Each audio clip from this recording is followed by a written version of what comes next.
बहन तू? कौन बहन? आपको कुछ गलतफहमी हुई है। खुशबू तू यहाँ और मंदिर के बाहर भीख क्यों मांग रही है? एक भिखारन रजत की बहन कैसे? ये तूने अपनी क्या हालत बना रखी है? और तेरे पैर को क्या हो गया? भैया आपको तो पता ही है मेरे मम्मी पापा नहीं है, और मेरी जिससे शादी हुई थी वो और मैं एक दिन शॉपिंग पे गए थे, और उस दिन हुआ ये कि मेरे पैर। भाई उसने मुझे छोड़ दिया ये कह के कि तेरी जैसी अपाइश के साथ कौन रहेगा। मैंने बहुत कोशिश की कि कोई मुझे काम दे दे, लेकिन इस अपाइश को किसी ने भी काम नहीं दिया। मेरे पास और कोई चारा नहीं था, इसलिए मुझे भीख मांगनी पड़ी। इतना सब कुछ हो गया और तूने मुझे बताया तक नहीं। मैं तेरा भाई हूँ, भलाई से मुंह बोला ही हूँ, और तू मुझे बता तो सकती थी। तू मुझे एक बार कांटेक्ट तो करती। भाई मैं आपको किस मुंह से बताती? जिस आदमी पे मैंने भरोसा किया उसने ही मुझे छोड़ दिया, तो मैं आपसे क्या ही उम्मीद रखती। खुशबू शायद तू भूल गई है, तूने मुझ पर बहुत एहसान किया है। अब तू चल मेरे साथ घर। रुको, तुम्हारा दिमाग खराब हो गया? अब ये भिखारन हमारे साथ जाके रहेगी? राधिका खबरदार, अगर तुमने इसको भिखारन कहा तो बहन है वो मेरी। हाँ भैया वो सही कह रही है, मैं आपके साथ नहीं जा सकती, अब यही मेरी लाइफ है। तू चुप कर, तूने बहुत मनमानी कर ली अपनी। अब तू मेरे साथ ही रहेगी, वो भी मेरे घर। चल।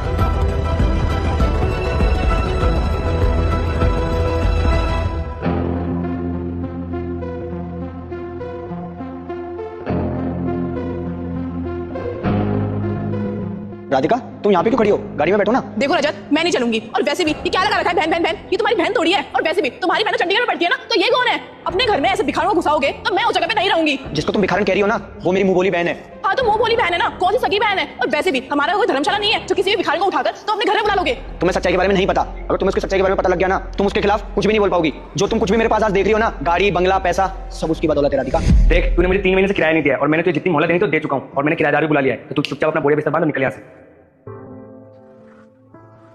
भैया आप कहीं जा रहे हो? बहन अब ये फ्लैट खाली करने का टाइम आ गया। क्यों? ये फ्लैट के ओनर है और इन्होंने मुझे ऑलरेडी 3 महीने का टाइम दिया था, उसके बाद में यहाँ का किराया नहीं चुका पाया।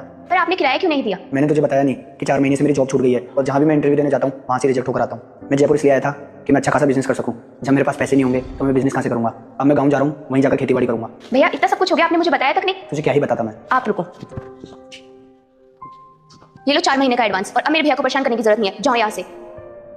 छोटी ये क्या किया तूने? भैया आप तो कुछ बोलो ही मत, नाराज हूं मैं आपसे। बहन कहते हो लेकिन बहन होने का फर्ज नहीं निभाने दोगे। ये पकड़ो। अरे नहीं नहीं बहन, मैं तुझसे पैसे नहीं ले सकता। अरे रखो और टेंशन मत लो, मेरी शादी में सबसे बड़ा गिफ्ट मैं आपसे ही लूंगी। राधिका इसने मेरा वहां साथ दिया है जहां मेरा अपनों ने भी साथ छोड़ दिया था, और आज तुम उसकी हालत देखो। वो मंदिरों के बाहर भीख मांग रही है, और तुम चाहती हो उसको ऐसी हालत में छोड़कर घर चला जाऊं? बिल्कुल नहीं राधिका, मैं तुम्हें तो छोड़ सकता हूं पर इसको नहीं। अब डिसीजन तुम्हारे हाथ में, तुम्हें एक्सेप्ट करना है या नहीं। अगर अब भी तुम्हें थोड़ी सी इंसानियत बाकी है ना, तो गाड़ी के अंदर बैठ जाओ। आगे देखने से पहले इस गरीब माँ के लिए कौन लाइक और चैनल को सब्सक्राइब करेगा और कमेंट में माँ लिखकर जरूर जाना।